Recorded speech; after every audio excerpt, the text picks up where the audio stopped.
Hi, welcome back to Tuba People TV, where we talk about all things Arnold Jacobs all the time.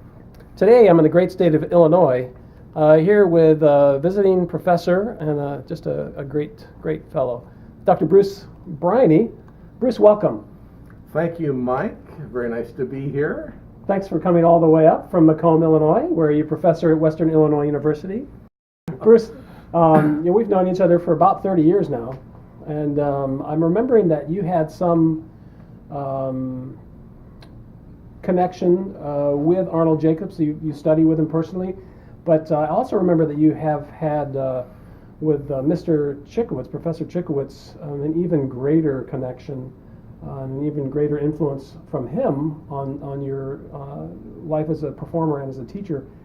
I'm wondering if you can comment on the effect that both Vincent Cichowicz and Arnold Jacobs had, perhaps when Cichowicz was studying with Mr. Jacobs. Sure, Mike. I could speak to that a little bit. I interacted very briefly with Jacobs when I finished my master's degree at Northwestern, and that was in many ways the start of my studies with Cichowicz. I began working with Cichowicz in '82, and then continued through that degree program, and then a second degree program, a doctoral program.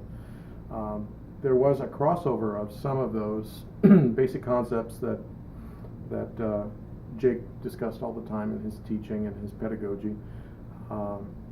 Cichowicz, I know, initially was somewhat skeptical, as he told me, about the effectiveness of some of Jacobs' teaching, but that must have been in the 70s, I would say, when they were playing together all the time, 60s and 70s, and but realized that his thoughts worked so fluidly with almost all students that he too started to utilize some of the same ideas.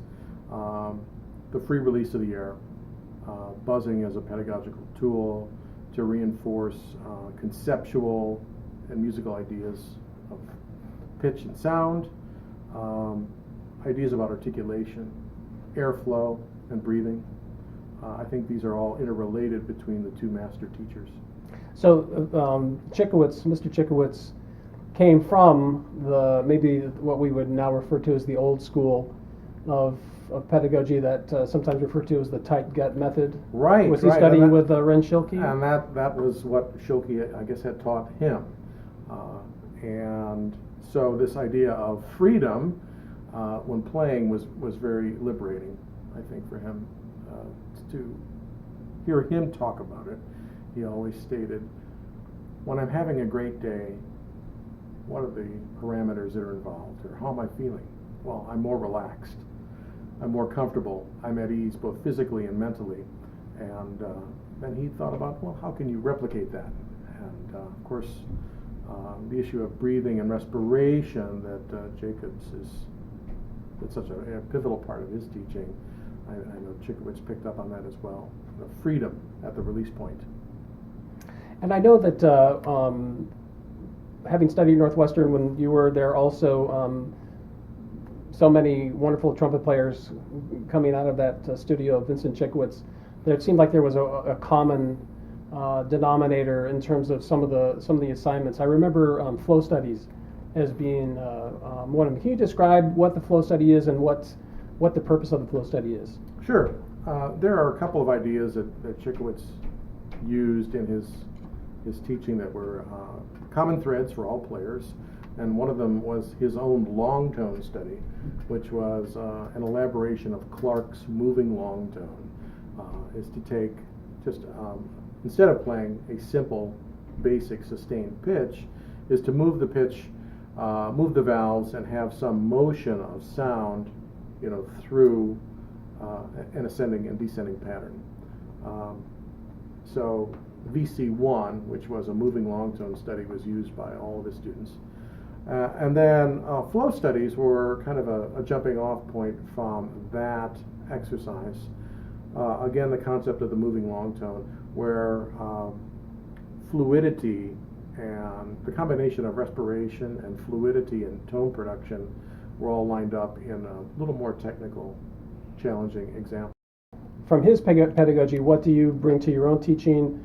And if there's anything specific to the teaching of Mr. Jacobs as well, or the two of them together, could you comment on that? Sure.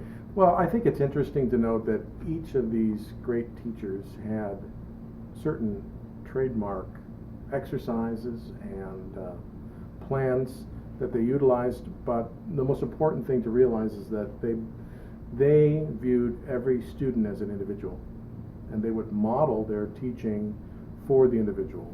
And so while we're buzzing the mouthpiece and using some breathing devices and working on flow studies and long tone studies, they're really geared to the specific needs of each individual student.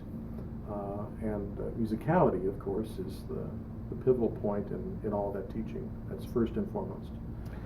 Which brings me to buzzing. I remember with Jacobs, I don't know if this is the case with Mr. Cichowicz, with Jacobs, buzzing was always one aspect. One of the positives for buzzing was just the development of the artistry, the artist, being freed from the slide or the valves, and really just being able to communicate through something as simple as a mouthpiece. Right, to reduce all of those complexities to the basic tone production, right? Yeah, and being a musician rather than a technician, I suppose. I mean, mechanic. A mechanic. We certainly do have mechanical sides and technical sides that we need to achieve, but without the music, the musicality, then it's really for naught. Exactly. And I remember that's what Mr. Jacobs would say, and assuming that Mr. Cichowicz would say something similar. Exactly, yeah. Musicianship was first and foremost, and all the other issues of the exercises were secondary to finding a way to bring that expressive voice out in the music. Do you find that there are any, being a professor of trumpet, are there any downsides or any adjustments that need to be made in this tuba player pedagogy from Arnold Jacobs? Well, I think trumpet players dealing with a different tessitura, the speed of the air, is going to be different, right? And there has to be some physical accommodation for that, just in terms of the flow rate. Right. But Jacobs was very, very effective teaching trumpet players, horn players, tuba players, flute players, all wind players, so he could certainly make his teaching adaptable to each instrument. Well, Bruce, it's so good to see you. Thank you so much for making that trip from Macomb up here to the Chicagoland area. And Puddles is very thankful also, and I could tell. He's reminding me now that I would be remiss if I didn't present to you the gift that he picked out personally for you. It's a gift that I hope I can give you. It's this personally picked out can of University of Oregon duck nuts. We hope that you will eat these with enjoyment and always remember your time here. Thank you so much for your time here. Thank you, Mike, for the nuts. All right, that's it for this episode of Tuba People TV. Back to you.